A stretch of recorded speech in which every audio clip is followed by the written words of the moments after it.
America ने Israel को आगाह कर दिया है कि ईरान जल्द ही उसके ऊपर एक बड़ा हमला कर सकता है या फिर वो अपने प्रॉक्सी हिजबुल्लाह से ये हमला करवा सकता है और इसको लेकर पूरा इजराइल अब हाई अलर्ट पर है। दूसरी तरफ इजरायली सेना ईरान से संभावित युद्ध या जवाबी कार्रवाई की तैयारी में पहले ही लग चुकी है।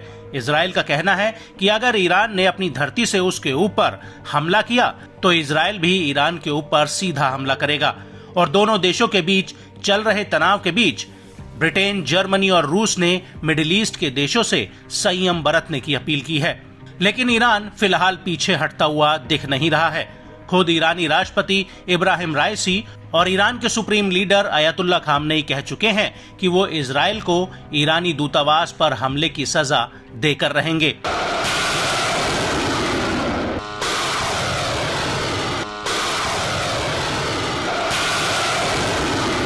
और अब इजराइल पर हमला करने से पहले ईरान संयुक्त राष्ट्र में ऐसी नाकेबंदी करने में लगा हुआ है जिससे ईरान पर भविष्य में इजराइल पर हमला करने को लेकर कोई सवाल न उठे। दरअसल अब ईरान संयुक्त राष्ट्र पर ईरानी दूतावास हमले की निंदा करने का दबाव डाल रहा है। संयुक्त राष्ट्र में ईरान के राजदूत ने कहा कि अगर संयुक्त राष्ट्र सुरक्षा परिषद ने दशमिक में हमारे राजनयिक परिसरों पर इजराइल के आक्रामक कृत्य की निंदा की होती और उसके अपराधियों को न्याय के कटघरे में खड़ा किया होता तो ईरान के लिए इजराइल को दंडित करने की अनिवार्यता खत्म हो गई होती।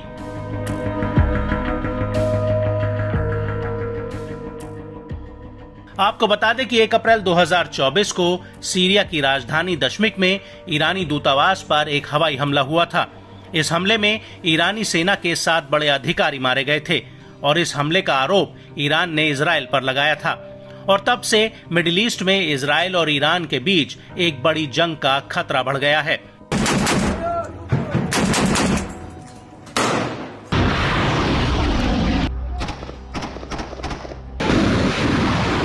हालांकि गाजा में चल रहे युद्ध की वजह से मिडिल ईस्ट के हालात पहले ही काफी तनावपूर्ण हैं और अब इजराइल पर हमला करने से पहले ईरान अपने पड़ोसी मुस्लिम देशों को भी भरोसे में लेने की कोशिश कर रहा है।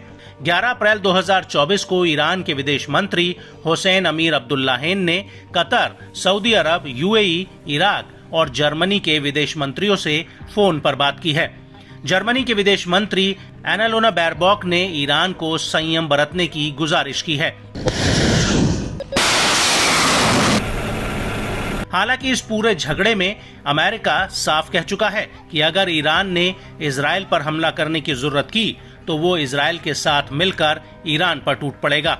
अमेरिकी राष्ट्रपति जो बाइडेन अपने एक बयान में ये बात कह चुके हैं कि अमेरिका इजराइल को एक लोहे का सुरक्षा कवच दे रहा है जिसे अगर किसी ने भेदने की कोशिश की तो अंजाम बेहद ही भयानक होगा।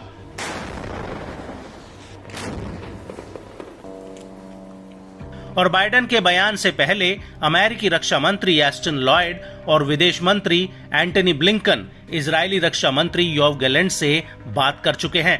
दोनों ने ही ईरानी हमले के खिलाफ इजराइल के साथ दृढ़ता के साथ खड़े रहने की बात कही है। खुद अमेरिकी विदेश मंत्री एंटनी ब्लिंकन तुर्की, चीन और सऊदी अरब के विदेश मंत्रियों से बात कर चुके हैं और ब्लिंकन ने ये साफ कह दिया है कि ईरान के लिए संदेश साफ है कि वो इजराइल से उलझने की हिम्मत ना करे।